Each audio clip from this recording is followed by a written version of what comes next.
রাস্তার কুকুর অপহরণের চেষ্টা, গাড়ি সমেত 3 জনকে গ্রেপ্তার করল পোলবা থানার পুলিশ।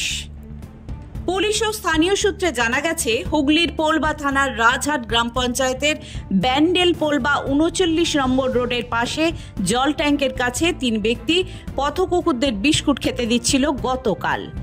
স্থানীয়রা দেখেন, এরপর তাদের সঙ্গে থাকা মাহিন্দ্রা ম্যাক্স গাড়িতে কুকুরগুলোকে ধরে তুলতে থাকেন।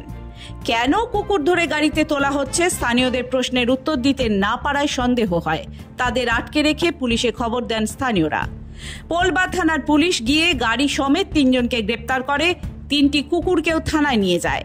ধৃতদের নাম সঞ্জীব মণ্ডল, বয়স 33, বাড়ি চুচুড়ার রবীন্দ্রনগরে; গোপাল চন্দ্র কর্মকার, বয়স 66, বাড়ি চুচুড়া দক্ষিণ পাড়া 2 নম্বর লেন; ও ঝুনু দাস, বয়স 63 বছর, বাড়ি উত্তর সিমলায়।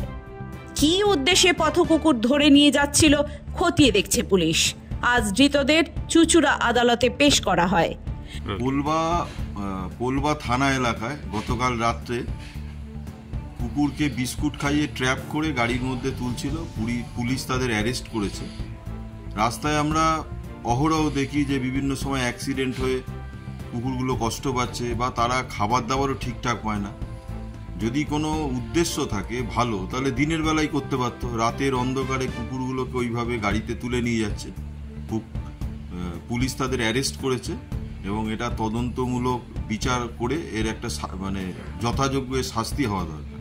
এবং আমি পশুপ্রেমী হিসেবে বলবো যে এই ধরনের কোনো কুকুরকে কোনোভাবে ট্র্যাপ করে অন্যত্র নিয়ে যাওয়া যায় না, এবং এক্ষেত্রে উচিত যে সহানুভূতির সঙ্গে ব্যাপারটাকে দেখা এবং যথাযোগ্য শাস্তি দেওয়া, যে কি কারণে এটা হচ্ছে বা কি হচ্ছে, এটাই। Bureau report, Hooghly Times. আরে গাড়িটা কি ওই দিকে যাবে নাকি?